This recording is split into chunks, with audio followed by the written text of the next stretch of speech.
Hey everybody out there, this is Tino Krebins coming at you with another story, and it's going to be about EA, two separate topics, one bad, one good. Um, what I'm going to talk to you guys about right now is that EA killed off Visceral Games. Unfortunately, Visceral Games is no more. They were the team responsible for the Dead Space series. It looked like the picture that they released the day that they were shut down for good. It looked like there was a lot of people that EA put out of business, but certain accounts that I've heard of, that I've read about, have said that Visceral, the project that they were working on, that Star Wars game, didn't look promising and that it was kind of a mess. I was excited for the game when I found out actually a couple of months ago that they were still working on what I thought was 1313 way back in the day. I was like, oh boy, that's still going on. Man, that's been so much time has passed. That's got to be coming out soon at least. And then now here we are. EA shuts down Visceral because the project has paid virtually zero dividends.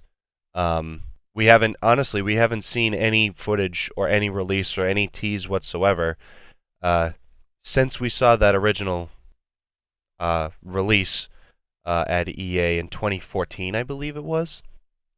But anyway, we haven't seen any updates. Like for example, it's now 3 years later, and I just found out a couple months ago that they're still working on it, and it's still kind of piecemeal. It's still kind of patchwork, and it's a programming nightmare. Now, who's to say what kind of development step it was in? Anyone with basic video game coding programming knowledge knows that at some point in a project, yes, it can look like an absolute nightmare because everything's just kind of spread out all over the floor. If that's the way that company works, then fine, give them the benefit of the doubt. But apparently they were sucking exorbitant amounts of money because it was a big team, and I guess for the time that they had been working on it, they're not Bethesda. They can't take 6 years and, you know, put out the kind of product that they were showing off at that point. So I'm not defending EA for doing what they did. I mean, I think what Visceral contributed to the video game world was awesome. The Dead Space series is iconic. Uh, and it's one of the best horror games out there, survival horror, however you want to label the genre. They have made their contribution to the gaming lexicon, the video gaming industry as a whole, and I commend them for that. However, if that was the true reason behind uh, EA shutting down Visceral, I can't blame them. But there's also something to be said of a business, making a bad decision.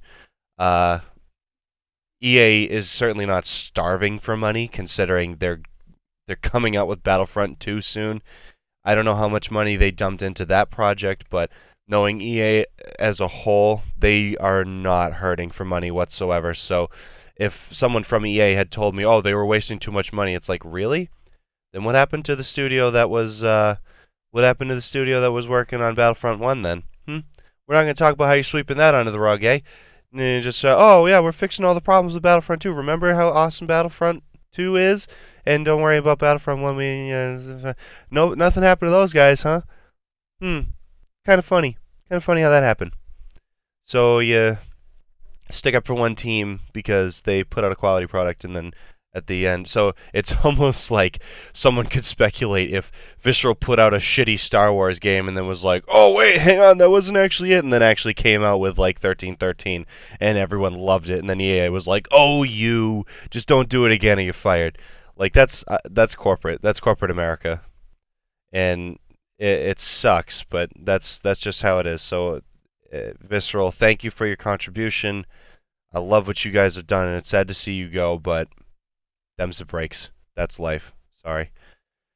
But in positive news for EA, I shouldn't say EA, but for one of their products, the single player story trailer for Battlefront 2 was released, and holy crap, that looks so damn good. We haven't been able to play as the Empire much in Star Wars games. And by Empire, I don't mean the dark side. What I mean is, like, we never really gotten like an in-depth look at like a stormtrooper. Like, I suppose that with the movies, where Episode 7 started out, we got to see how Finn kind of realized that being on the Empire was a bad thing. But it doesn't to me it doesn't really do the same thing. So anyway, let's stick to the point here. Let's not trail off. The trailer for the story mode I'm so excited for because man, it looks incredible. I don't care if it's 2 hours. That's just kind of the standard I set nowadays. I just assume that these games are going to be short. Single player is going to be short because all they care about is their multiplayer. Because that's what makes them money. And again, I'm sorry to sound like I'm being a corporate shill here, which I'm not. I'm just saying that I've worked with corporate people for a while and I know how they think. If it's going to make them money, if the multiplayer is the thing that makes them money, they're going to dump the majority of their focus into it, and the majority of their attention, and the majority of their development is going to be on the multiplayer. And to be fair, to be honest, for them to dump a lot of their time and money into multiplayer for Battlefront, yeah, that sounds like per the usual. Honestly, like games like Call of Duty and so on. It's not like it's shoehorned in there like that god awful Tomb Raider multiplayer, or even the well received yet somehow confusingly inserted Last of Us multiplayer. It just at least it's not something like that. At least it's a game franchise that's made for multiplayer. Like the whole purpose of it is the multiplayer, but we also get a kick-ass story that people wanted from the first game, and they're trying to make up for the first game by giving us a kick-ass story for the second game and fixing all the issues from the first game with better multiplayer, more variety, and so on. The pay-to-win, whatever, that's a different video, but still, like by and large, on the whole, they're delivering a quality product. Now, I'm not saying go out and spend the $2,000 or whatever it is for the super duper ultra deluxe edition where they give you your own Star Destroyer, okay? What I'm saying is, I would, if you're going into it saying, okay, I just want them to fix all the problems of the first game, fine. I think it's worth your money. Go out and buy it. It's not too much money. I hope the price isn't too high for you. I hope you enjoy it. But on the other hand, if you're saying, okay, well, I'm gonna play it, and I hope that I'm proven wrong with all my preconceived notions of what all my favorite YouTubers tell me to think about this game, then don't buy it. Then simply don't buy it. Speak with your money. If you're sick of how the industry is run, then don't buy it. I mean, it sucks. Yeah, you'll miss out, but it's money in your pocket, and you'll like what's the worst that can happen? You buy what's the best case scenario? You buy the game and then you hate it because some little 8-year-old's bending you over on multiplayer because he's kitted out with all of his star cards, and then all of a sudden you say to yourself, well, that's what I thought. And it's like, well, that's money that you lost now just to think the same exact way. So it just depends on how far you want to go with it. I don't know. I'm not going to pick up the game. I'm not going to pick up the game. What? No, I shouldn't say that. I'm probably going to get the game for the single player. I'm going to go in. I'm probably not going to play multiplayer because, in my opinion, what's the point? But, I don't really feel like spending $200 a day to keep up with, how competitive people are, because I don't want to spend that money on a game that I already spent money on. That's just how I handle my money.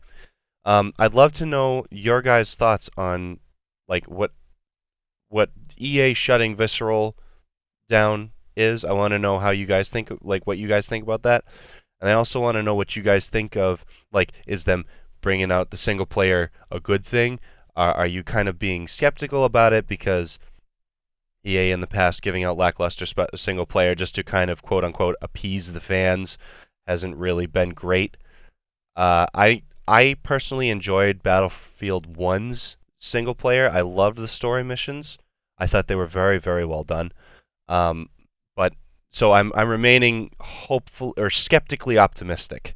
I have my own opinion, but I'm going in with it saying, please be good, please be good, please be good, please be good. I spent $60 on this, please be good.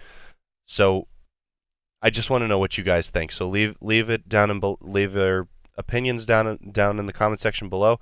I read all of my comments. I respond to them because I appreciate you guys so much taking the time to check out my video. So anyway, those are my thoughts on those two situations, and I will see you guys in the next story.